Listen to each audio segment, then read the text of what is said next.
I might help if I have my mic on, folks. Hello, welcome to the last Flourish Friday video in our lockdown series. And unfortunately, Miss Tuxford's been called to something else this morning, so you've just got me.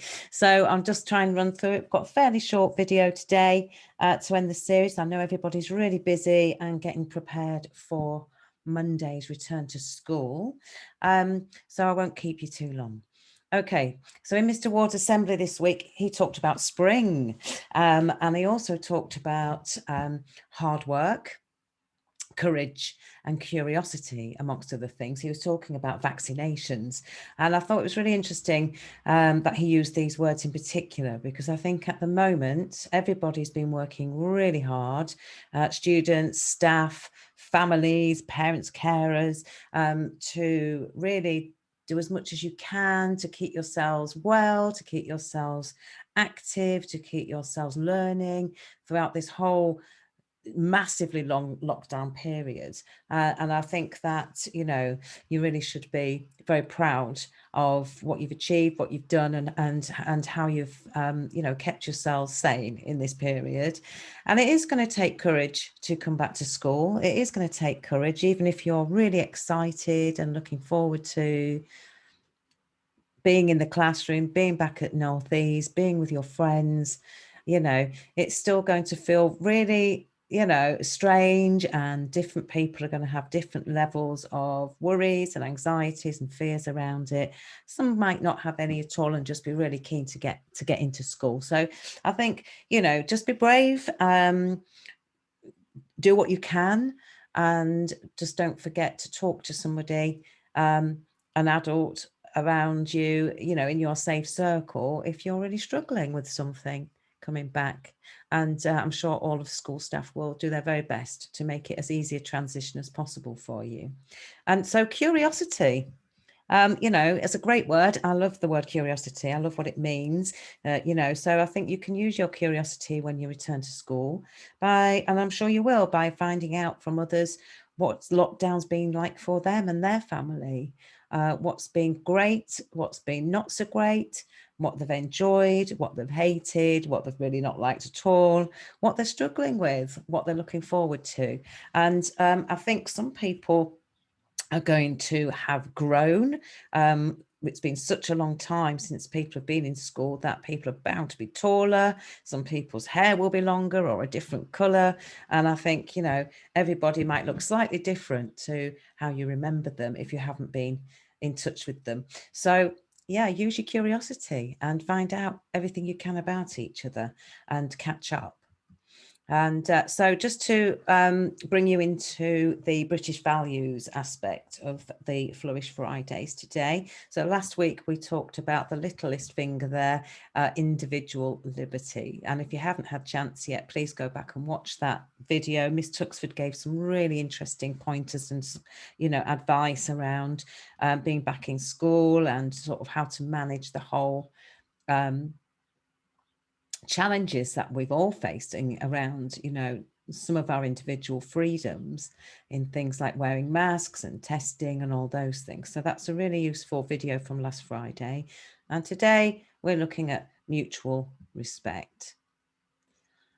So these are some discussion topics for you to use at home, with your friends, with your family, and certainly at school. I do believe that this might come up in the assembly today. So just thinking about mutual respect, what do we mean by that? You know, what does mutual mean? Well, it means, you know, to and from. You know, it's not just about one way, it's about everybody. So it's about everybody respecting everybody. And that means no matter what your age, no matter what your circumstances or your position. And I do think that it does impact on our well-being if we're not respected by other people. It can make us feel really sad. It can make us feel left out. It can make us feel angry. It can make us feel like we're not enough. And it can have huge negative impacts on us if we're not feeling respected by those around us in our school community. So please remember that. And how can we show mutual respect for others in the school community? Well, I'm sure these are discussions you'll all have as the day goes on, and also over the next coming few days and maybe even weeks. And I think it's going to show us some challenges. I say us as the whole school community, getting back into everybody being in school, the hustle and bustle, the getting organised, the routines, anything that might be different to what you're expecting. And also everybody's going to be coming in with all sorts of different feelings, thoughts, emotions. Some people will have not been able to have done much work, so might feel like they're really far behind. Others might feel as though they've done lots of work, and then they've still got to kind of get back into the swing of doing that in lessons. And some of you might feel as though you're not quite sure where you are, and you're a bit worried about your academic progress. So I think everyone's coming in with very, very different experiences. So we need to just make sure that everybody does hold respect for where they are themselves, self-respect, and for where anybody else might be, and not to tease and not to roast anybody, and not to have any high expectations for anybody else, because it's been a very unique experience for each and every person. It's also been Fair Trade Fortnight. So I'm going to upload to the school Facebook page 2 videos for you to watch together. You may have the opportunity to watch one or both of them in assembly or in your tutor groups.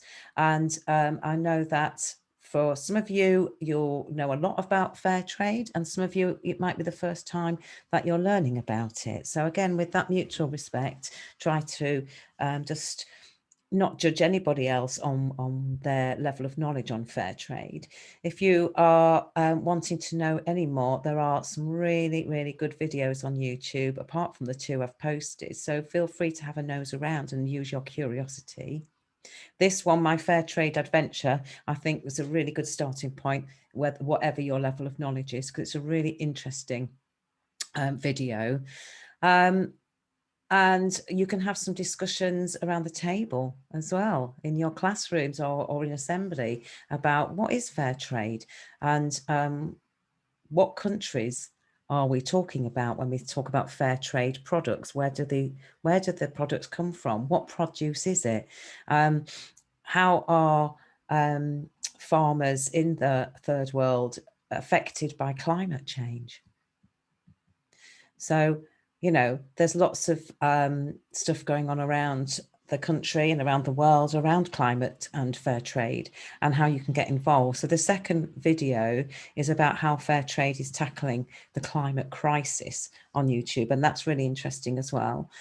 And I guess really it's about making sure that all farmers and workers can earn a fair income to survive the crisis, and not just the climate crisis, but the impacts that COVID has had on their livelihoods, really. So educate yourselves, be curious, have a look at those videos, and also I do believe that Miss Faultless has already set a fair trade task this week for you to find out.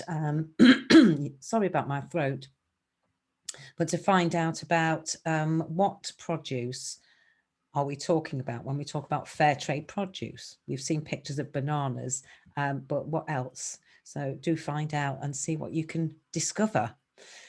So A Hot Planet Needs Cool Kids. I really like that, by Julie Hall. And I think it's really important that you do understand what's going on in terms of climate change and fair trade, so that we've got some activities for you to do to help you with that. And they're fun to do. There's a fair trade crossword. There's a picture to colour in, and there's also a fact page with a quiz. So there's some pretty cool ways for you to learn about fair trade and about climate change as well. I hope you enjoy doing that.